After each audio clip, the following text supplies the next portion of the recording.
Hello.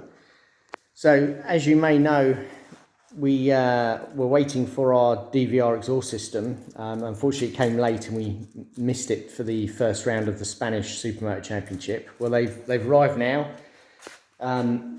So we've just fitted them. Obviously, we wish we'd had them a week ago because they are quite a good performance game.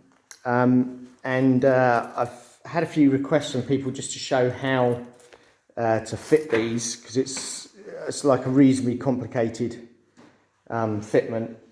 So I thought I'd just quickly guide you through it. So the first thing I do is I start the rear of the bike on this side. So I fit this one first. Now this is just an end can, it goes to about there. Only has one bracket, even though the OEM has two, just one bracket. So put a bolt in there, bolt it on, and that's it. Basically, I don't do anything up tight to start with, just put that in. Then the midsection, which goes from there to the end can. Again, just a bit of grease or lubricant and just slide that on. Again, I don't put any springs on to start with, just put the bolt in loosely. Then this is the header section. This is all one piece around the front. So jiggle that on. You have to make it fit. You might need a little rubber mallet just to sort of give it a little tap, but just keep jiggling and you'll get that on. We've got a lambda sensor on ours, which we obviously bolt on as well afterwards for our data logger.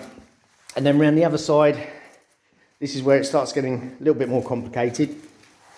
So you get a bracket in the kit, this bracket here, so bolt that on, and that again takes care of this midsection here. Again, just put that bolt in loosely and slide it on.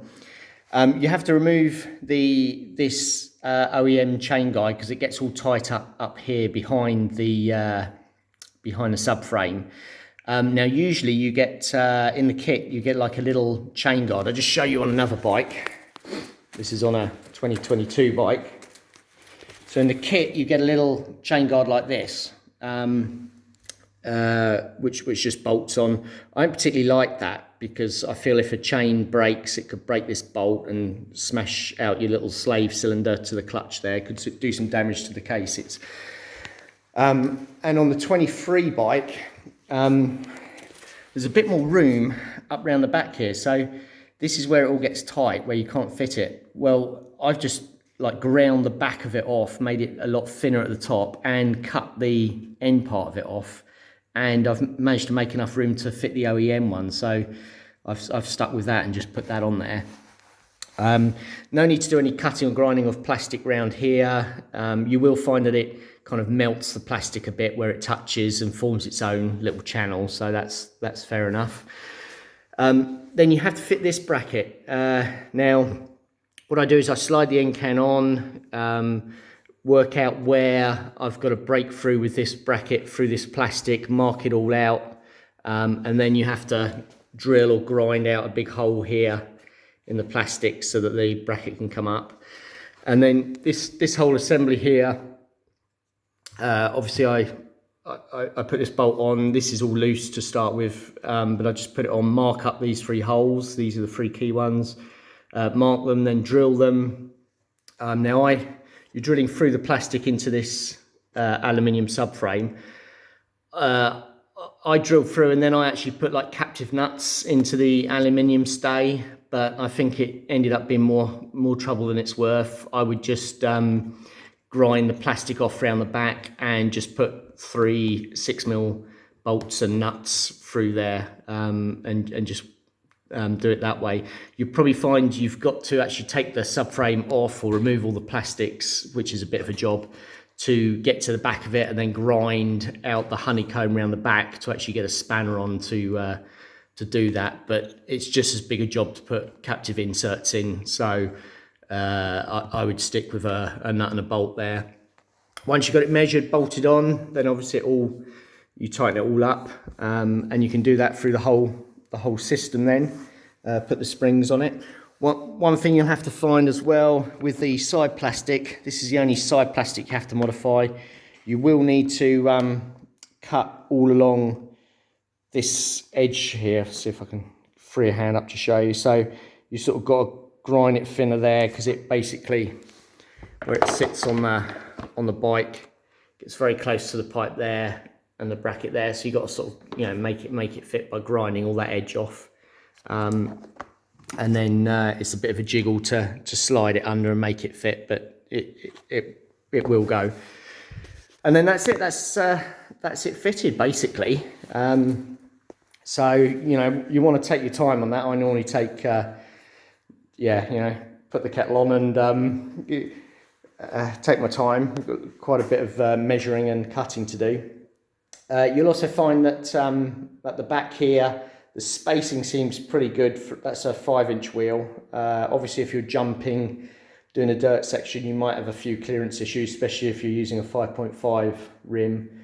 So you might need to space those out either side. But at the moment, they seem to clear. But we all know when you do jumps, the 2 end cans tend to flex inwards and clobber the rear wheel. This bike's SM road, so he won't be doing any jumping, so hopefully that will be okay. One final little bit, these are pretty good. These are end can protectors from Protoscap, which is a company in Spain.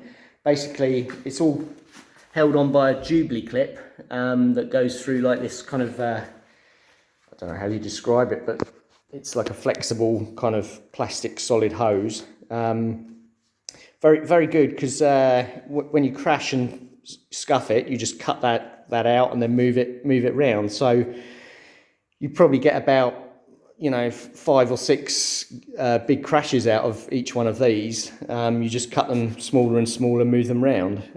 So you definitely get your money's worth. I think they're about 30 odd euros each. So obviously that'd be 60 euros for the 2 cans. They're on our website. If you go to supermotoland.com, you can pick them up on the homepage where the sponsors are, Protoscap, basically. So click onto them, and that should take you through to his Facebook page. And there you go. You can see he does all sorts of colours and everything for you. So it's only a small company, but does do a very good job. And we've used them for several years because, you know, it's a very...